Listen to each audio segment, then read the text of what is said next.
Hello everyone, সকলোকে welcome জনাইছো YouTube channel happy home আসামলৈ। আজিৰ এই ভিডিঅ'টিত আমাৰ অসমত যিবোৰ একলব্য মডেল ৰেজিডেন্সিয়েল স্কুল আছে সেই স্কুলবিলাকৰ নিযুক্তিৰ কাৰণে কিছু সংখ্যক টিচাৰৰ ভেকেন্সি ৰিলিজ হৈছে। তো সেইখিনি শ্বেয়াৰ কৰিব বিচাৰিছোঁ। আশা কৰিছোঁ ভিডিঅ'টো সকলোকে চাব, যিসকলে চেনেলটো নতুনকৈ আহিছে ছাবস্ক্ৰাইব কৰি যাব। তো এই পোষ্টকেইটা কণ্টেক্সচুৱেল হয় আৰু যিসকলে ইণ্টাৰেষ্টেড তেওঁলোকে এপ্লাই কৰিব পাৰে। আৰু আমাৰ অসমত একলব্য মডেলছ ৰেজিডেন্সিয়েল স্কুল ক'ত ক'ত আছে ইয়াত দিয়া আছে। প্ৰথমতে আছে EMRS খাৰধৰা ডিষ্ট্ৰিক্ট বজালি, তাৰপিছত হাওৰাঘাট কাৰ্বি আংলঙত এখন আছে, জালা বাক্সা ডিষ্ট্ৰিক্টৰ জালাহত আছে, তাৰপিছত আৰ্দাওপুৰ ডিমা হাছাওত আছে, ধেমাজিৰ জোনাইত আছে। তো ইয়াতে কি কি ভেকেন্সি আছে সেইখিনি দিয়া আছে। ছায়েন্সৰ এটা ভেকেন্সি আছে আৰু এইটো আছে EMRS আৰ্দাওপুৰ ডিষ্ট্ৰিক্ট ডিমা হাছাও এটা ভেকেন্সি।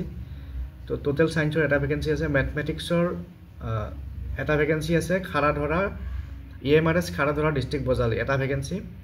তাৰপিছত থাৰ্ড লেংগুৱেজ আছামিছৰ এটা ভেকেন্সি আছে EMRS খাৰাধৰাত, আৰু হাওৰাঘাটতো এটা ভেকেন্সি আছে আছামিছৰ, জালাহত বড়ো ছাবজেক্টৰ ভেকেন্সি এটা আছে, আৰ্দাওপুৰত আছামিছৰ এটা ভেকেন্সি, তাৰপিছত জোনাইত আছামিছৰ এটা ভেকেন্সি, আৰু গোটেই মিলি টোটেল 7টা ভেকেন্সি আছে। আৰু ইয়াৰে ভিতৰত 4টা হৈছে আছামিজ ছাবজেক্টৰ, এটা বড়ো আৰু বাকী এটা মেথমেটিক্সৰ এটা ছায়েন্সৰ। গতিকে যিসকলে ইণ্টাৰেষ্টেড তেওঁলোকে এপ্লাই কৰিব পাৰিব।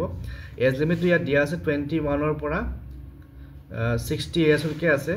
আৰু যিসকলে ৰিটায়াৰ্ড টিচাৰ আছে তেওঁলোকেও এই পোষ্টকেইটাৰ কাৰণে এপ্লাই কৰিব পাৰে। তাৰপিছত কোৱালিফিকেশ্যন লাগিব bachelor degree with 50% marks in concerned subject or combination of subjects and in aggregate from recognized institution 50% পোৱা হ'ব লাগিব ডিগ্ৰীত। তাৰপিছত BEd degree from recognized university or autonomous institute approved by NCT, qualified in teacher eligibility test, তাৰপিছত proficiency in teaching in English mediumত শিকোৱা বা পঢ়োৱা experience থাকিব লাগিব। তাৰপিছত এংগেজমেণ্টটো কণ্টেক্সচুৱেল হ'ব। আৰু তো পোষ্টটোৰ নাম হৈছে গেষ্ট টিচাৰ TGT, দৰমহা হ'ব with qualification as per requirement rules of NESTS।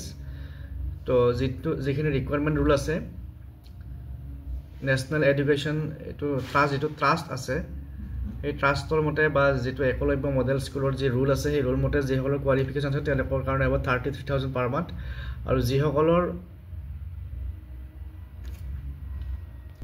Rule মতে কোৱালিফিকেশ্যন মেটচ নকৰে তেওঁলোকৰ কাৰণে হ'ব 29,000। গতিকে যিসকলে ইণ্টাৰেষ্টেড তেওঁলোকে এপ্লাই কৰিব পাৰিব। আৰু ইয়াতে এপ্লাই কেনেকৈ কৰিব ইয়াত দিয়া আছে কেতিয়া কৰিব। তো এপ্লাই কৰিবৰ কাৰণে চিলেকশ্যন প্ৰচেছটো ইয়াত দিয়া আছে। Assessment criteria total marks in graduation 1 mark for every person, তাৰপিছত BEdৰ 1 mark for every person, previous experience 1 mark for every completed year. আৰু এই পোষ্টকেইটাত এপ্লাই কৰিবৰ কাৰণে কেণ্ডিডেটসকলে নিজৰ এপ্লিকেশ্যন DC অফিচত ছাবমিট কৰিব লাগিব। যিখন জিলাত এপ্লাই কৰিব সেই জিলাখনৰ DC অফিচত এপ্লাই কৰিব লাগিব। তাৰপিছত ডিষ্ট্ৰিক্ট লেভেলত ইণ্টাৰভিউ হ'ব, আৰু ইণ্টাৰভিউত ইয়াতে কোন কোন থাকিব কমিটিত থাকিব ইয়াতে। তাৰপিছত ডেটখিনি দিয়া আছে। এপ্লাই কৰা লাষ্ট ডেট হৈছে 7 নৱেম্বৰ, আৰু স্ক্ৰুটিনি কৰা এপ্লিকেশ্যন স্ক্ৰুটিনি ডেট হৈছে 10 নৱেম্বৰ, আৰু ইণ্টাৰভিউ হ'ব 11 নৱেম্বৰত। গতিকে আপোনালোকে এই এডভাৰটাইজমেণ্টটো যিটো আমাৰ ট্ৰাইবেল এফেয়াৰ্ছ ডিপাৰ্টমেণ্টৰ ৱেবছাইট আছে ৱেবছাইটত চাব পাৰিব। মই ডেছক্ৰিপশ্যন বক্সত লিংকটো দি দিম, তাতে চাই পেলাই আপোনালোকে এডভাৰটাইজমেণ্টটো চাই পেলাই এপ্লাই কৰিব পাৰিব। আজিৰ এই ভিডিঅ'টিত এই আপডেটটো জনালোঁ। Thank U.